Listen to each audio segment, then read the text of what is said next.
No puedes simplemente echarnos. Somos familia, se burló mi hermana, después de entrar en mi casa.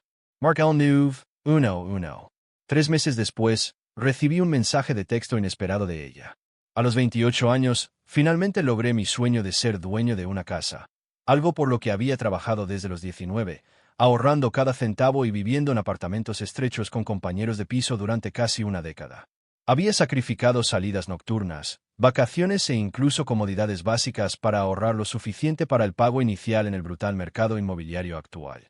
Poco sabía que mi momento de mayor orgullo se convertiría en una pesadilla familiar que me obligaría a elegir entre mis límites y mi sangre. Siempre he sido el responsable de mi familia, el que planifica con anticipación y toma el camino práctico. Mi hermana, Sandra, de 32 años, ha sido lo opuesto, impulsiva, emocional y perpetuamente necesitada de rescate. Nuestros padres siempre se han apresurado a ayudarla, a menudo a mi costa. Cuando Sandra abandonó la universidad, utilizaron el dinero de mi matrícula para ayudarla a conseguir un apartamento. Cuando quedó embarazada de su primer hijo, me presionaron para que la dejara quedarse en mi apartamento de una habitación hasta que se recuperara. Cada vez que intentaba establecer un límite, me etiquetaban como egoísta, frío o poco cariñoso. La familia ayuda a la familia, era su mantra, pero de alguna manera siempre era yo el que ayudaba, y ellos siempre decidían qué forma debía tomar esa ayuda. Hace 2 años, Sandra se casó con Greg, un hombre que no podía conservar un trabajo por más de unos pocos meses. Tuvieron un segundo hijo, a pesar de ser financieramente inestables, y, como de costumbre, mis padres intervinieron para apoyarlos. Me mantuve a distancia, centrándome en mi carrera en el desarrollo de software y ahorrando para mi casa. No compartí mis objetivos financieros con mi familia. La experiencia me había enseñado que solo verían mis ahorros como un recurso para aprovechar las necesidades de Sandra. El día que cerré mi casa fue uno de los momentos de mayor orgullo de mi vida. Un rancho modesto de 3 habitaciones en un vecindario agradable, con un patio y suficiente espacio para crecer. Después de años de vivir con compañeros de piso y conformarme con un espacio mínimo, finalmente tenía un lugar al que llamar mío. Pasé la primera noche en el piso en un saco de dormir, rodeado de habitaciones vacías, y no sentí nada más que pura alegría. Decidí compartir mis noticias en nuestra cena familiar mensual, esperando al menos algunas felicitaciones antes de la inevitable crítica por no consultarlos. Cuando anuncié mi compra, hubo un breve momento de lo que pareció una felicidad genuina. Luego noté la mirada que se cruzó entre mis padres, la forma en que los ojos de mi padre se entrecerraron ligeramente. ¿Cuántas habitaciones dijiste que tenía?, preguntó mi padre, con voz informal, pero con ojos calculadores. 3, respondí, todavía ingenuamente emocionado de compartir los detalles. Y un bonito patio trasero para barbacoas de verano. Es el momento perfecto, dijo mi madre, dejando el tenedor deliberadamente. Sandra y Greg acaban de enterarse de que tienen que dejar su apartamento a fin de mes. Su arrendador está vendiendo el edificio. Se me encogió el estómago cuando comencé a darme cuenta de hacia dónde se dirigía esto. Antes de que pudiera responder, Sandra intervino, con la voz alta y un entusiasmo ensayado. Es como si estuviera destinado a ser. Los niños están muy emocionados de tener sus propias habitaciones. Tyler ya está planeando cómo decorará la suya. Me senté allí, con el tenedor congelado a medio camino de mi boca, mientras mi familia seguía hablando de mi casa como si fuera una propiedad comunal sobre la que tuvieran derecho a tomar decisiones. Ya habían decidido que Sandra, Greg y sus 2 hijos se mudarían conmigo. No preguntaron. ¿Te hace Darren? Esperen, interrumpí finalmente, con la voz más aguda de lo que pretendía. Esta es mi casa. Nunca acepté nada de esto. La mesa se quedó en silencio. El rostro de mi madre se endureció de esa manera que conocía muy bien, la expresión que precedía a la guerra emocional. Después de todo lo que hemos hecho por ti, así es como nos lo pagas, dijo en voz baja. Tu hermana tiene hijos, Luke. ¿De verdad vas a dejar que tu propia sobrina y sobrino se queden sin hogar? Lo que siguió fueron 2 horas de manipulación emocional, tan intensa que me dejó físicamente agotado. Cuando llegué a casa, me temblaban las manos al volante. Pero algo había cambiado en mí. Quizás fueron los años de terapia, o tal vez fue el símbolo tangible de independencia que representaba mi nueva casa, pero me encontré reacio a capitular esta vez. Las siguientes 2 semanas fueron un aluvión de viajes de culpa, mensajes de texto manipuladores y llamadas telefónicas con lágrimas. Mi madre enviaba actualizaciones diarias sobre los hijos de Sandra, lo asustados que estaban por no tener un hogar, como lloraban cuando pensaban en no tener dónde ir. Mi padre adoptó un enfoque diferente, alternando entre el silencio frío y las feroces acusaciones de egoísmo. La propia Sandra enviaba fotos de los niños con aspecto triste, a veces con leyendas como, me pregunto dónde dormiremos el próximo mes. Al principio, me asaltaron las dudas. ¿Estaba siendo irrazonable? ¿No se suponía que la familia debía ayudarse mutuamente?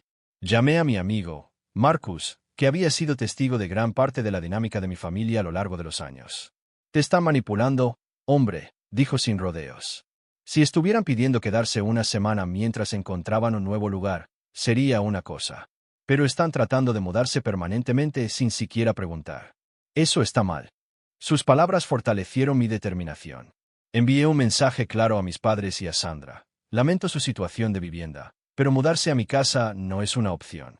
Me complace ayudarlos a buscar apartamentos asequibles o contribuir a un depósito de seguridad en un lugar nuevo. La respuesta fue inmediata y viciosa. Mi padre llamó, no para discutir alternativas, sino para informarme de que ya no era bienvenido en las reuniones familiares. Mi madre envió un mensaje de texto que simplemente decía, nunca pensé que criaría a un hijo tan egoísta. Sandra no respondió en absoluto. Una semana después, me reuní con mi primo, Zach, para tomar unas copas. Siempre habíamos sido cercanos, el único miembro de la familia que parecía entender la dinámica en la que estaba atrapado. Después de su tercera cerveza, se inclinó con una expresión preocupada. Necesito decirte algo, dijo, bajando la voz a pesar del ruido del bar. Están planeando mudarse de todos modos. Se me heló la sangre cuando me explicó que Sandra, Greg y mis padres habían ideado un plan para, esencialmente, entrar a la fuerza en mi casa. Tenían una copia de mi llave de repuesto, que habían cogido de mi llavero cuando estaba en el baño durante la cena familiar, y planeaban mudarse mientras yo estaba en el trabajo. Una vez que estuvieran instalados, con los niños acomodados, creían que no tendría el corazón para desalojarlos, sobre todo porque los procesos de desalojo podían durar meses. Greg se jactaba de ello ante mi hermano, dijo Zach. Planean hacerlo el próximo martes, cuando tengas esa reunión de todo el día que mencionaste. Me sentí físicamente enfermo. La traición era asombrosa, pero el cálculo metódico que había detrás era peor. No se trataba de una reacción emocional. Era una invasión fríamente planeada de mi hogar y mi vida. A la mañana siguiente, llamé para decir que estaba enfermo y concerté 2 citas, una con un cerrajero y otra con un abogado. El cerrajero cambió todas las cerraduras de la casa e instaló un sistema de seguridad con cámaras que cubrían todas las entradas. El abogado me asesoró sobre mis derechos como propietario y me ayudó a redactar una notificación formal para mi familia, en la que se indicaba claramente que no tenían permiso para entrar en mi propiedad y que cualquier intento de hacerlo se consideraría una entrada ilegal. Entregué la carta personalmente, viendo cómo el rostro de mi padre se enrojecía con cada línea que leía. Mi madre intentó interrumpir, pero me mantuve tranquilo. Esto no es una discusión, dije, con la voz más firme de lo que sentía. He cambiado las cerraduras, he instalado cámaras de seguridad y he informado a los vecinos para que me llamen si ven a alguno de vosotros en mi casa. También he presentado una denuncia a la policía indicando que he recibido información sobre una entrada ilegal planeada. Mi madre rompió a llorar, una táctica que había funcionado constantemente durante mi infancia. ¿Cómo has podido tratar así a tu familia? Esos niños. ¿Tienen padres? Interrumpí. Padres que son responsables de encontrarles una vivienda adecuada, no robándome la mía. Me fui sintiéndome a la vez fatal y triunfante. La culpa seguía ahí, arraigada por años de condicionamiento, pero junto a ella había una nueva emoción, el orgullo de defenderme a mí mismo. Llegó el martes, y a pesar de mis preparativos, estaba hecho un manojo de nervios. Trabajé desde casa, saltando con cada sonido, comprobando las imágenes de las cámaras de seguridad obsesivamente. Pero no pasó nada. Ni camión de mudanzas. Ni familiares probando las cerraduras. Nada. Empecé a pensar que quizás mi enfoque directo había funcionado, que finalmente habían entendido mis límites. Esa ilusión se hizo añicos el sábado siguiente. Había ido a la compra temprano por la mañana, disfrutando del simple placer de comprar comida para mi nueva cocina. Solo estuve fuera 1 hora, pero cuando llegué a mi entrada, vi un camión de mudanzas desconocido aparcado en la calle. Con el corazón latiéndome con fuerza, corrí a la puerta principal, olvidando las bolsas de la compra en el coche. La puerta estaba abierta. De alguna manera habían entrado. Entré y me encontré con el salón parcialmente lleno de cajas y muebles que no reconocía. Desde el pasillo, podía oír voces de niños y el sonido de Sandra dando instrucciones a Greg. Habían entrado mientras yo no estaba. Me quedé paralizado por la sorpresa. Tyler, el hijo de 6 años de Sandra, salió corriendo de la esquina. «Tío Luke», exclamó, ajeno a la situación. «Mamá dice que me quedo con la habitación azul». Sandra apareció detrás de él, su expresión cambiando de sorpresa a algo parecido a la satisfacción engreída cuando me vio. «Has llegado pronto a casa», dijo, como si hubiera interrumpido una fiesta de cumpleaños en lugar de una invasión de casa. «Queríamos estar más instalados antes de que volvieras». ¿Cómo habéis entrado?», conseguí preguntar, con la voz estrangulada. «Papá ha traído a un cerrajero», respondió con indiferencia.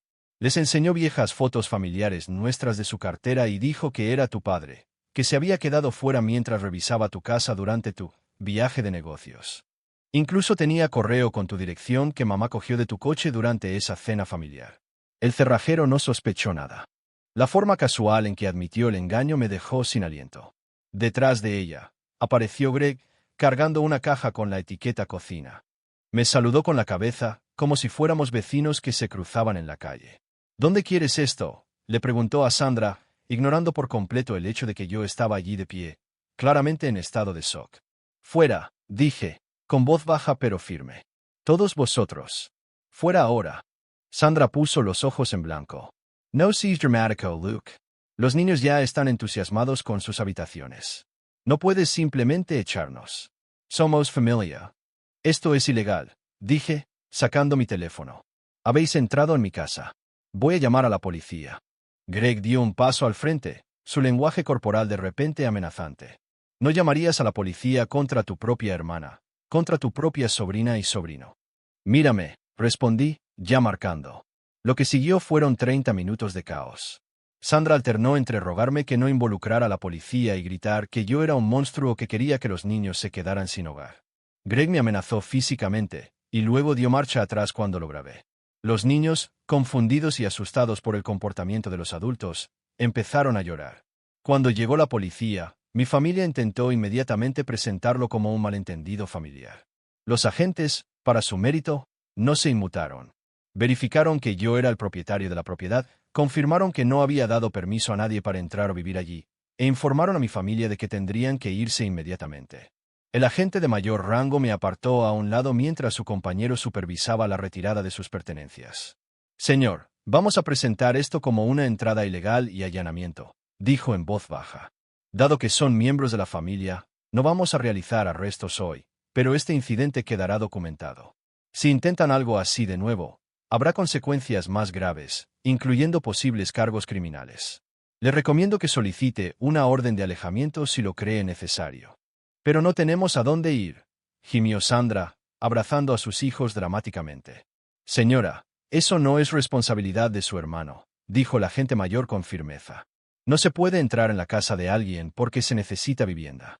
Hay canales adecuados para los refugios de emergencia si realmente no tienen opciones».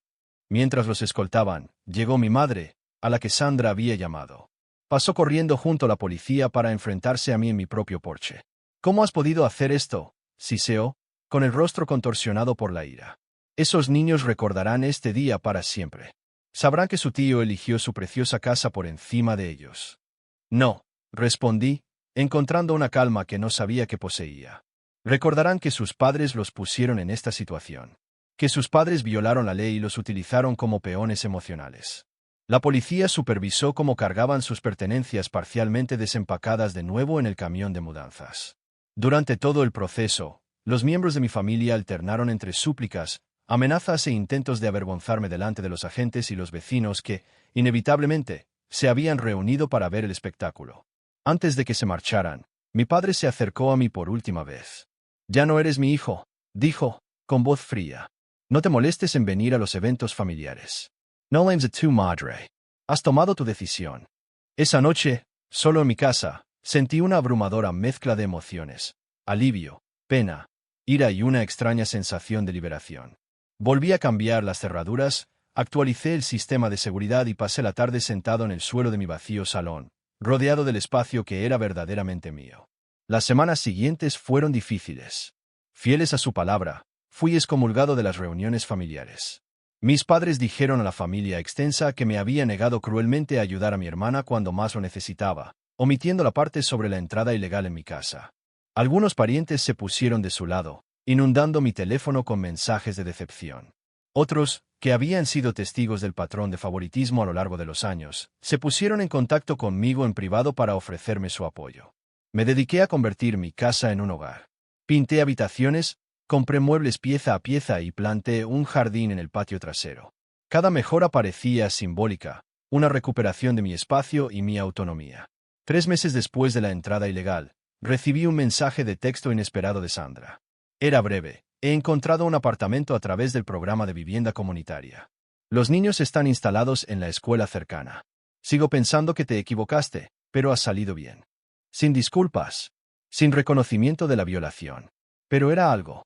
Me quedé mirando el mensaje durante mucho tiempo, con un nudo de emociones complicadas formándose en mi pecho. Esta era mi hermana, la misma chica que me había trenzado pulseras de la amistad cuando éramos niños, que una vez había golpeado a un matón que me estaba molestando en la escuela primaria. En algún momento del camino, nuestra relación se había retorcido en algo irreconocible, deformado por el favoritismo de nuestros padres y años de permitir su dependencia. Sentí una repentina e intensa pena por la relación que podríamos haber tenido en una familia más sana. En otra vida, podría haberla ayudado a encontrar vivienda de buen grado, podría haber tenido a sus hijos en casa para que se quedaran a dormir los fines de semana, podría haber sido el tío que les enseñó a montar en bicicleta y a construir proyectos de ciencias. En cambio, éramos extraños conectados por la sangre y el trauma, sospechando de los motivos del otro. Escribí varias respuestas, enfadadas, indulgentes, indiferentes, y las borré todas. Finalmente, me decidí por: me alegro de que los niños estén instalados. Espero que el programa sea útil. No era una reconciliación, pero era un reconocimiento. Un pequeño puente sobre un abismo enorme. Un mes después, mi madre llamó. Casi no contesto, pero la curiosidad ganó. No llamo para disculparme, dijo inmediatamente. Pero tu padre y yo lo hemos hablado, y creemos que ha pasado suficiente tiempo. Vamos a cenar el día de Acción de Gracias a las 4. Puis venir si quiere. Sin reconocimiento de los límites cruzados. Sin asumir la responsabilidad de sus actos. Solo una invitación a regañadientes a volver al redil, como si no hubiera pasado nada. Gracias por la invitación, dije con cuidado, pero he hecho otros planes. No era cierto, pero en ese momento decidí que lo sería. Llamé a los amigos que me habían apoyado durante la prueba y organicé un día de Acción de Gracias de familia elegida en mi casa. Por primera vez, organicé una reunión festiva en mi propia casa, rodeado de personas que respetaban mis límites y celebraban mis logros. 6 meses después de la entrada ilegal, sigo estando en gran medida alejado de mi familia inmediata. Nos comunicamos de forma esporádica y superficial. Mis padres nunca han reconocido lo incorrecto de sus actos, aunque han dejado de intentar explícitamente anular mis decisiones. Sandra y yo hemos tenido una reunión para tomar un café, incómoda pero civilizada, en la que admitió que el programa de vivienda comunitaria había sido realmente beneficioso para su familia, proporcionándole recursos más allá del simple alojamiento. La casa sigue siendo mi santuario. La he llenado de color, comodidad y posesiones cuidadosamente elegidas que reflejan quién soy. A veces todavía siento punzadas de culpa. La programación de toda una vida no desaparece de la noche a la mañana. Pero ahora son más débiles, eclipsadas por la paz que siento en mi espacio ganado con tanto esfuerzo. He aprendido que a veces los límites más difíciles de establecer son con las personas que más deberían respetarlos, que defenderse a sí mismo no es egoísta, es necesario, y que las llaves de mi casa representan algo más que mi propiedad. Representa mi derecho a decidir quién tiene acceso a mi vida. La llave de repuesto ahora pertenece a Marcus, el amigo que me apoyó cuando mi familia no lo hizo. La utiliza solo en caso de emergencia, y siempre con permiso explícito. Una simple cortesía que mi propia sangre no pudo extender. No sé qué le depara el futuro a mi relación con mi familia. La curación parece posible, pero distante, supeditada a un reconocimiento de los errores que quizá nunca llegue. Lo que sí sé es que he encontrado otro tipo de familia entre amigos que celebran en lugar de socavar mi independencia. Y en mi tranquila casa, con paredes que pinte yo mismo y un jardín que cuido con mis propias manos, he encontrado una paz que nunca supe que era posible.